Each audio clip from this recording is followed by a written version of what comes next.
ni war. Sasa pia war tunajua ni vita, kwa hiyo inakuwa bado haitupi tafsiri sahihi.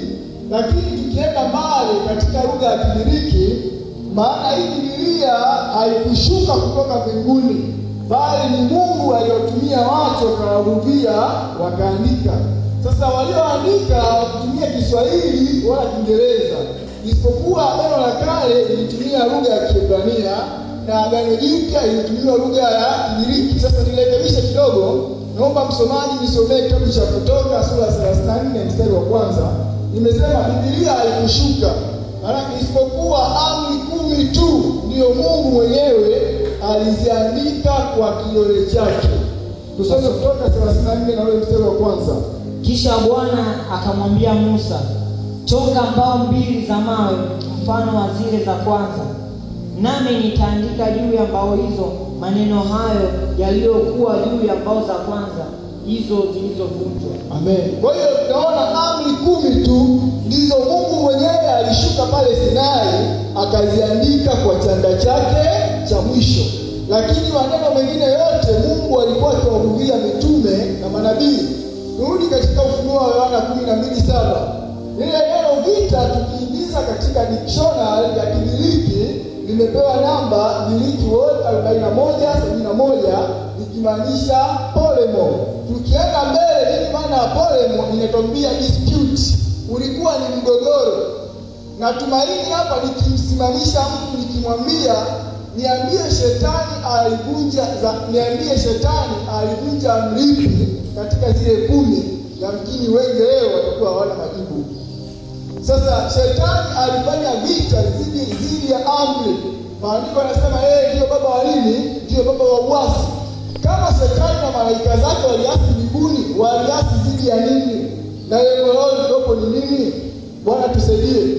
Kwa shetani aliasi mbinguni dhidi ya sheria ya Mungu. Je, ni sheria gani? Ndipo maandiko yanaripoti kwamba Mikaeli na malaika zake wakapigana. Kwa hiyo vita ambayo ilikuwa ikipigana ilikuwa sio vita ya kutumia mabavu, haikuwa ni vita ya kutumia mapanga, hapana. Bali Ibilisi alikuwa akitoa hoja zake na Mikaeli alikuwa akitoa hoja zake.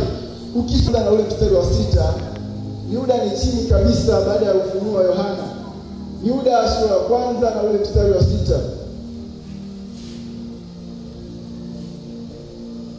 Nitasoma kwa jina la Yesu. Amen. Na malaika wasioilinda enzi yao wenyewe, lakini wakayaacha makao walioyasahau. Rudia, lakini wakayaacha makao yao yaliyowahusu. Ndio amewaweka katika vifungo vya milele. Sasa Mungu amewaweka malaika katika vifungo vya milele chini ya giza kwa hukumu ya siku ile kuu. Yaani kwa ile hukumu ile. Kwa maandiko anasema Ibilisi, shetani na malaika zake waliacha makao. Sasa tutakuja kuangalia kwa nini Yohana anasema walitupwa. Je, walitupwa kwa namna gani? Sio kama hivyo leo wengi wanavyodhani. Kitabu cha Ufunuo wa Yohana kimetumia lugha ya kinabii. Kwa unaposoma lugha ya kinabii ni lazima uelewe ule unabii ulikuwa unamaanisha nini. Kumbuka shetani ameumbwa na Mungu. Kwa hakuna malaika ambaye anaweza akatumishana misuli na Mungu na akamshinda. Bwana tusaidie. Tusonge mbele. Shetani mwanzoni alikuwa anaitwa nani? Anaitwa Lucifer. Nini maana ya Lucifer? Alikuwa ni mbeba nuru. Sasa lugha ya kinabii inaposema nuru, maana ya nuru ni neno la Mungu. Tupilia mstari wa 14. Tuone anaitwa kerubi afunikaye. Je, nini maana ya kufunika? Wewe tukishaelewa lugha ya kinabii, tukaelewa mfano shetani aliasi dhidi ya nini na sasa hivi anaasi dhidi ya nini? Ezekieli sura 28 na ule mstari wa 14.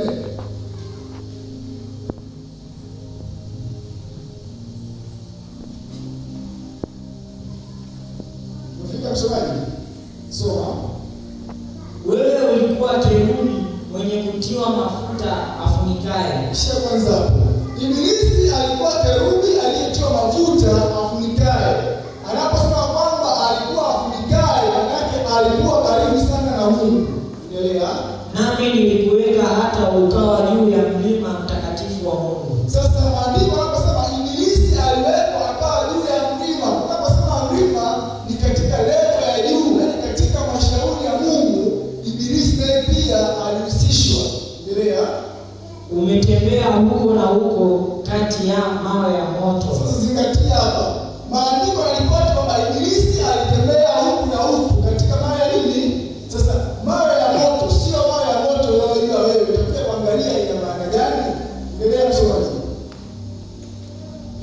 Daudi, ulikuwa mkamilifu katika njia zako tangu siku ile ulipoonekana ndani yako. Lakini katika sehemu uovu ukaonekana ndani yake, ndani ya Shetani.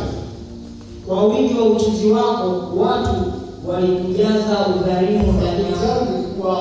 Unasema kwa wingi wa ujuzi wako watu walikujaza udhalimu. Bwana tusaidie. Je, mbinguni kumbe kuna watu wanajaza Shetani udhalimu? Unaposikia watu anamaanisha malaika. Sasa je, swali, nini maana ujuzi? Maandiko yanasema kwa wingi wa ujuzi wako watu walikujaza udhalimu. Nini maana ujuzi? Wanasifiwe. Wewe kuna ujuzi? Au mchuzi ni nani? Mchuzi ni mtu ambaye anatembea vizuri. Kiini cha pambano. Sasa msomaji, rudi Ufunuo 12 mstari wa 4. Ufunuo 12 mstari wa 4. Na tazama, joka kubwa jekundu alikuwa na vichwa 7 na pembe 10, juu ya vichwa vyake vilemba 7. Endelea.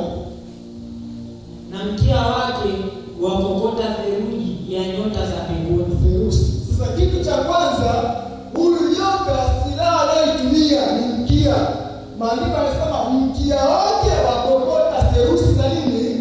Za nyota mbinguni. Anaposema nyota, ukiona ile nyota katika unabii inawakilisha malaika au mjumbe. Bwana tusaidie. Kwa hiyo huyu joka silaha anayotumia ilikuwa ni nini? Ni mkia wake kukokota theluji ya nyota za mbinguni. Swali, nini maana ya mkia? Tusome Isaya 9 na ule mstari wa 15. Isaya 9 mstari wa 15. Maana mkia ndio silaha aliyoitumia ibilisi kukokota theluji ya nyota. Tutasoma kwa jina la Yesu. Isaya 9:15.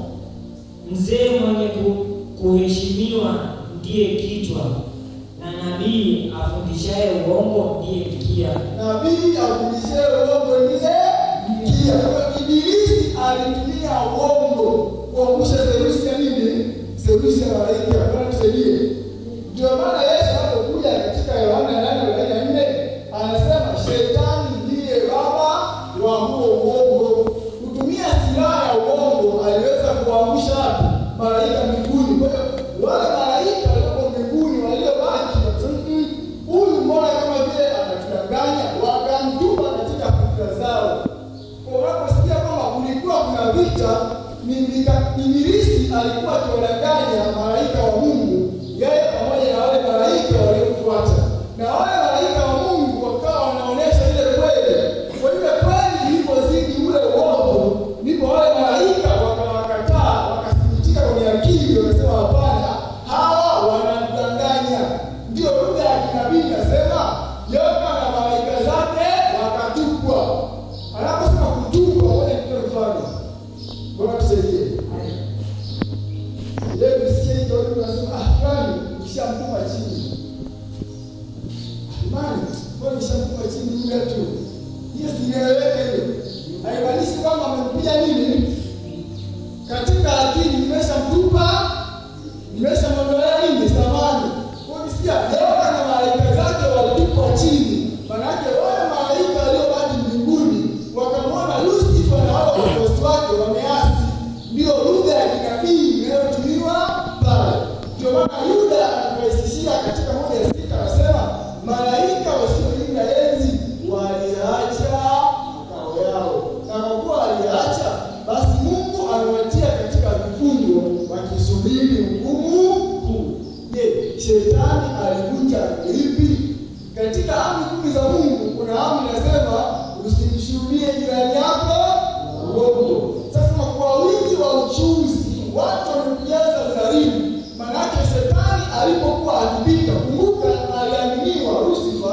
alikuwa ni mbeba nuru. Yeye ndiye alikuwa akiwapelekea malaika maneno ya Mungu.